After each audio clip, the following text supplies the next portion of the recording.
What's up guys, it's Kelly Shalal, registered dietitian and personal trainer behind the blog Hungry Hobby, and today I'm here to share with you how to make my Trader Joe's cauliflower gnocchi skillet.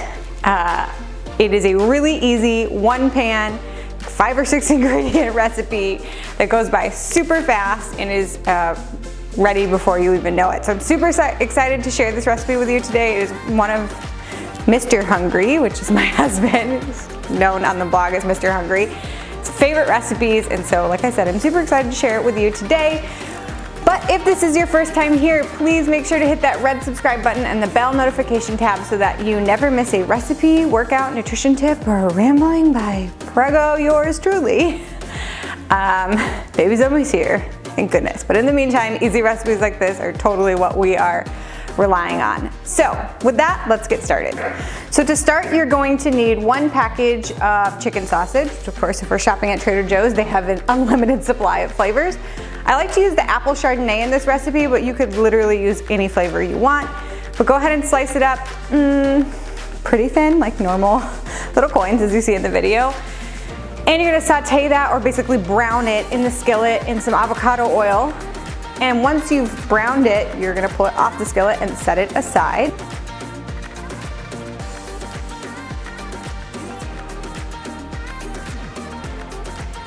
Add some more avocado oil, and then we're going to add the cauliflower gnocchi.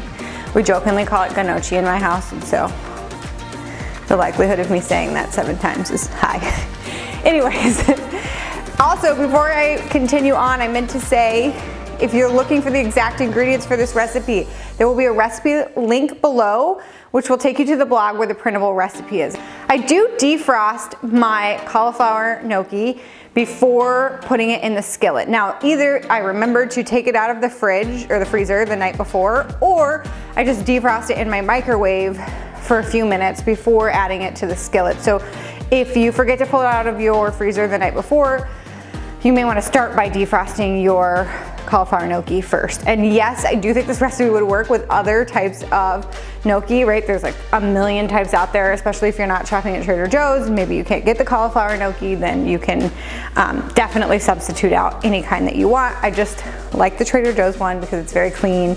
It's a little lower in carbs, it's got some veggies in it, it's fun, right? So that's why I make this recipe.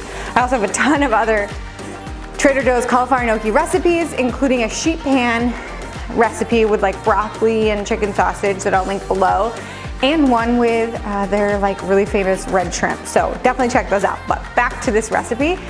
We're adding those to the skillet, and then you want to keep your skillet on medium-high, medium-ish, and then wait, don't touch them. It's so tempting to want to move them around.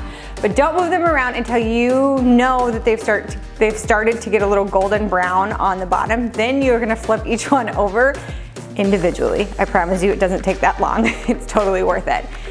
And once you've done that, then you're gonna let them get golden brown on the other side. And once they are, then they're ready to go. You're going to add to the skillet half and half, and let the half and half cook until it starts to thicken. You don't want it to cook too much. If you do, well, so it's gonna evaporate and thicken, okay? And so if you kind of overdo that, then your sauce isn't gonna be as creamy. So you wanna really start adding the rest of the ingredients right when you notice it's starting to thicken, like you notice it's starting to get a little resistance on your spoon, and you're seeing it, when you press the spoon across the skillet, you're starting to see the half and half kind of go with it, right? And you get like an empty spot versus just more liquid there. That's the time. It only takes a few minutes. Half and half does this very, very quickly, so maybe 1 to 3 minutes.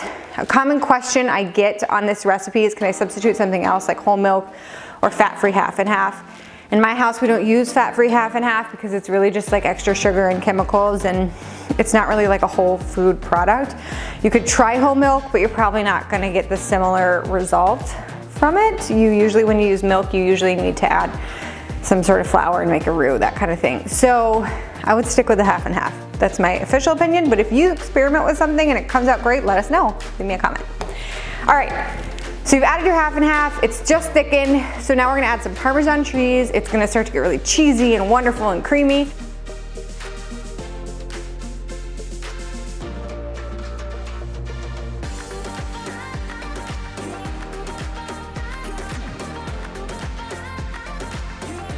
Now's the time to throw in some veggies. I like to throw in a couple handfuls of spinach, but I've also done like power greens and kale or things like that. You can do that too. Basically, you're gonna stir that up until it's wilted, and that's it.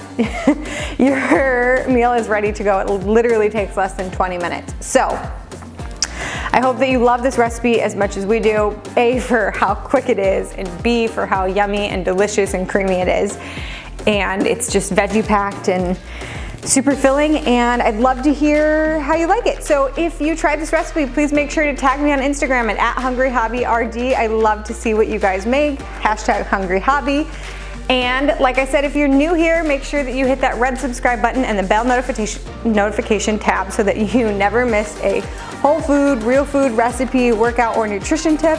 And until next time, I'll see you guys later. Thanks, bye.